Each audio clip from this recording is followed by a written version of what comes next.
This is Twit. We reported last month that Microsoft's upcoming Windows 8.1 update will include Cortana, which is a virtual assistant comparable to Apple's Siri and Google Now. The Verge's Tom Warren has dug up new information about how Cortana looks and functions. And with us is Tom Warren, senior editor for The Verge. Welcome, Tom. Good morning. So what have we learned about, what have you learned from your sources about how Cortana will work? Yeah, I mean, it's not too dissimilar to what we were discussing last month, but essentially we've got screenshots of how it sort of looks and feels.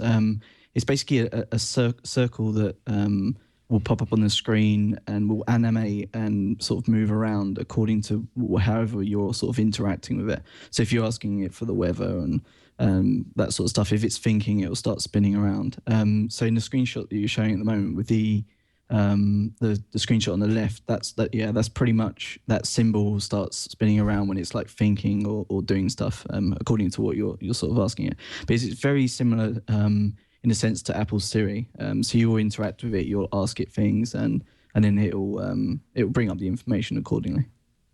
Now, it's similar to Siri in that respect, but it's similar to Google Now in another. It'll essentially harvest contextual information from your email. Is that right? Yeah, I mean, that's a new part that we weren't quite aware of last month. So it looks like it's going to find like when your flights are leaving, which is kind of something that Google Now does. It will pop up notifications say you need to get to the airport in 30 minutes because your flight's leaving. So it looks like it's going to do that, which is kind of interesting because that's one of the sort of things that Microsoft really goes after Google with the Scroogle stuff. I'm guessing that the Cortana notebook stuff, which is essentially their way of keeping this stuff private and allowing people to like opt in.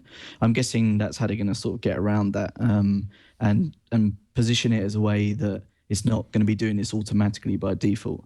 Because we do know that the notebook feature is essentially where it will scan this stuff like your texts and obviously your emails as well. But it will actually pop up and say, am I allowed to access and store this information, rather than just doing it and throwing up a notification in a couple of days' time. And just a refresher, the notebook feature of this is something you and I talked about before. And it was, yeah. The way this works is essentially that this is it reveals in plain English all the stuff that Cortana will know and can access, and you can go in and edit it and say, well, I don't want you to know that. I don't want you to refer to that. I don't want you to say that. And so it sounds like a kind of a nice a feature. Now, of course, Google Now taps into Gmail and finds out that you're going to the airport, or finds out other information and then uses that in Google Now. And of course, Microsoft has a comparative product to Gmail, but they also have Outlook on the desktop and Exchange. Do we have any information that they may be using those products to harvest information for Cortana? Yeah, I'm not 100% sure on exactly how the email scanning stuff works. But given this is on the phone, I'd assume that it's going to be able to tap into the local email accounts that you've got set up on the phone and sort of pry information from there.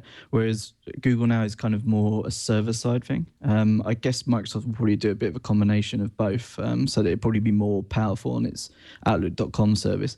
But I'm fairly sure that it will also scan any email accounts that you've got on Windows Phone and be able to act on those as well. Now, Jason Heiner, do you use either Siri or Google Now, or both?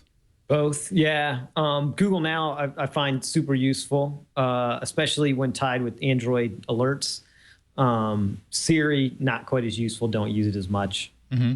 And why is that? What is it about Siri that makes you not want to use it so much?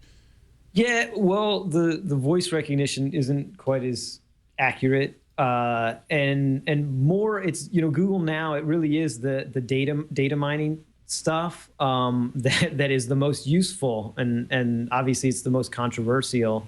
As Tom pointed to, it is really interesting that that's one of the things that Microsoft has been hitting Google with pretty hard, of all this sort of passive scanning and sort of trying to scare people into thinking that Microsoft is going through all of their data, that Google's going through all of your data in Gmail and things like that.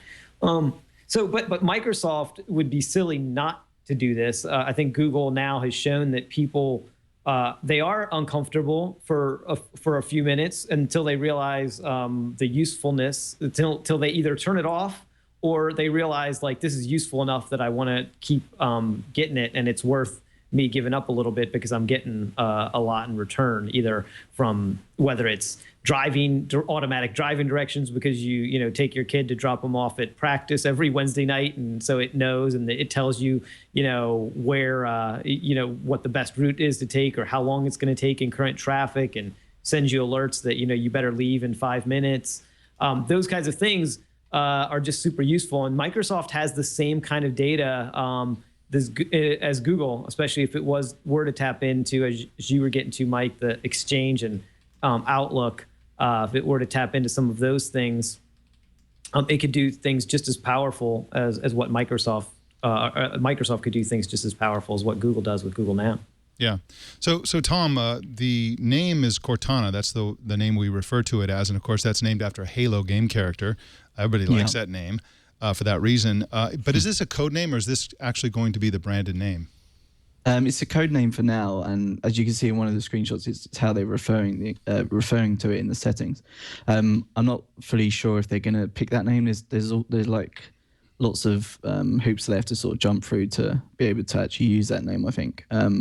But having said that, they could well go ahead and use the Cortana name.